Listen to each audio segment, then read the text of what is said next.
Trump says he doesn't want an advantage, he wants peace. He felt like Zelensky disrespected the United States of America in the Oval Office, but he can come back when he is ready for peace. You're gambling with the lives of millions of people. You're gambling with World War III. You're gambling with World War III. And that's the key issue here. You're going to keep prolonging this war. You're going to keep pissing off the Russians. You're not going to make peace. You're going to keep going for World War III. Now, we can say, Putin, he's a ruthless guy, but he's principled. And he wants to protect some of those people that are in the eastern and southern regions of Ukraine who would rather be a part of Russia. I never bought into this whole world conquest thing. He's not trying to take over people of different cultures, even though they keep saying, oh, you get him a little piece of Ukraine, he's going to take the whole thing, and he's going to take Poland next, and then he's just going to go further west. None of that was based in reality. It's just the fear mongering.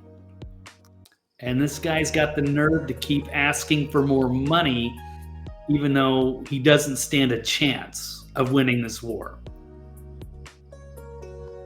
He might with us if the U.S. has its back, but there's no reason for it. But what is the purpose? Keep continuing the battle against Russia. It really isn't. Once you break it all down, this is a big waste of time and resources, and how many people lost their lives.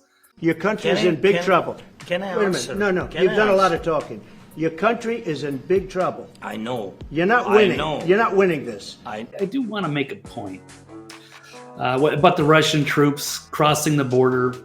It's not some push for world domination.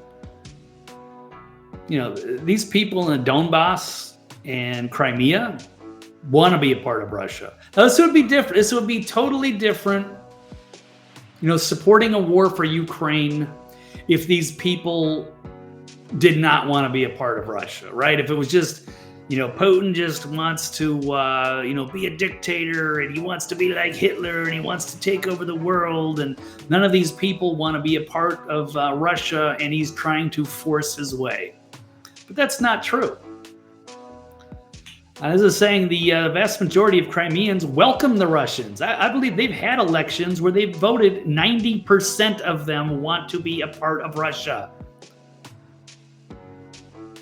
People don't understand the history of these countries, how they tie together, going back a long time, probably over 1,000 years. So it's really not our fight. And if these people want to be back into Russia, it's like a messy divorce. People are the children. They're caught between the divorce, and they're, being forced to live with their crazy mother in Ukraine. And after a while, they say, you know what, we'd rather go back and live with Dad. And we're saying, no, you can't. You have to stay with your crazy mother in the most corrupt country in Europe. And now we're going to fight the father that they'd rather be back with. So there's no reason to fight in this war. If the people want to be back in Russia, then what the hell is this for? Ukraine's a large country. They got plenty of resources, plenty of land. They don't need to have it all. They can give up Crimea and Donbass and a couple other parts. Those are the places that want to be liberated by Putin and Russia. They'd rather be there. So let's let them, and let's stop the killing. But they don't want to give up anything. And then they want the United States to continue funding the operation.